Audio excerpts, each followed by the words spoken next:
ପିଲାମାନେ କେମିତି ଅଛ? ଭଲ ଅଛୁ। ଆମେ ଆଜି ଜାଣିବା ଜଙ୍କ ଫୁଡ ବିଷୟରେ। ତମେ ତ ଜାଣିବ? ତମେ ବାହାରକୁ ଗଲେ, ବଜାର ଗଲେ କି ମେଳାକୁ ଗଲେ, କିଛି ବୁଲିବା ଜାଗାକୁ ଗଲେ, ତମର ତ କଣ ଇଚ୍ଛା ଖାଇବା ପାଇଁ? କହିଲେ କଣ? ଗୁପଚୁପ, ଦହିବରା, ଆଇସ୍କ୍ରିମ, ଚାଟ୍, ଚାଉମିନ, ଥଣ୍ଡା, ଚିପ୍ସ ଏସବୁ ହେଲା କଣ? Junk food. ସେଗୁଡ଼ା ଖାଇଲେ ଆମ ଦେହ କଣ ହବ? ଅସୁସ୍ଥ ହବ। ଅସୁସ୍ଥ ହବ, ଦେହ ଖରାପ ହବ। ଆମେ ଚିପ୍ସ ଖାଇବା ନାହିଁ। ସମସ୍ତେ କେମିତି ଆମେ ସମସ୍ତେ ଖାଇବା? ଆମେ ବାହାରକୁ ଗଲେ ଚିପ୍ସ କିଣିକି ଖାଇବା, ଚକଲେଟ୍ ଖାଇବା, ଖାଇବା କି ନାହିଁ? କୁରକୁରି ଖାଇବା, ସେମିତି ବିଭିନ୍ନ ଜିନିଷ ଖାଇବା ଇଚ୍ଛା। କିନ୍ତୁ ସେଗୁଡ଼ା ଜଙ୍କ ଫୁଡ ଖାଇଲେ କଣ ହବ? ଆମ ଦେହ ଖରାପ ହବ। ଦେହ ଖରାପ ହବ ନା? ପେଟ କାଟିବ, ଝାଡା ହବ, ବିଭିନ୍ନ ପ୍ରକାର ହବ।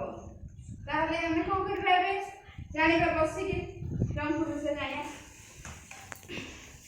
ଜଙ୍କ ଫୁଡ ଆମର ହେଲା କହିଲ ଆଇସ୍କ୍ରିମ, ଚକଲେଟ୍, କୁରକୁରି, ଚାଉମିନ ଏମିତି ବିଭିନ୍ନ ପ୍ରକାର ଅଛି। କିନ୍ତୁ ଆମେ ସବୁ ଖାଇଲେ କଣ ଦେହ ଖରାପ? ତମେ ସମସ୍ତେ ଖାଇବା ସେଇଟା ପସନ୍ଦ କର କି ନାହିଁ? କିନ୍ତୁ ସେଇଟା ଦେହ ପାଇଁ କଣ? କ୍ଷତିକାରକ। କ୍ଷତିକାରକ କରିବ, ଆମ ଦେହ ଖରାପ କରିବ। ଆମେ ଖାଇଲେ ସମସ୍ତେ କଣ କରିବେ? ସ୍କୁଲ ଛୁଟି ହେଲେ ଦୋକାନକୁ ଯିବା, ଚକଲେଟ୍ ନେଇ ଖାଇବା। ଚକଲେଟ୍ ଖାଇଲେ କଣ ହବ? ଆମେ ଭୋକ ଖାଇଯିବା, ଖାଇବା କି ନାହିଁ?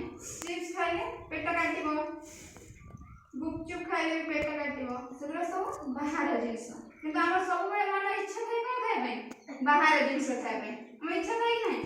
ଆମେ ବାହାରକୁ ଯିବା, ଆମେ ଚକଲେଟ୍ ଖାଇବା, କୁରକୁରି ଖାଇବା, ଚିପ୍ସ ଖାଇବା, ସବୁ ପ୍ରକାର ଇଚ୍ଛା ଥାଏ।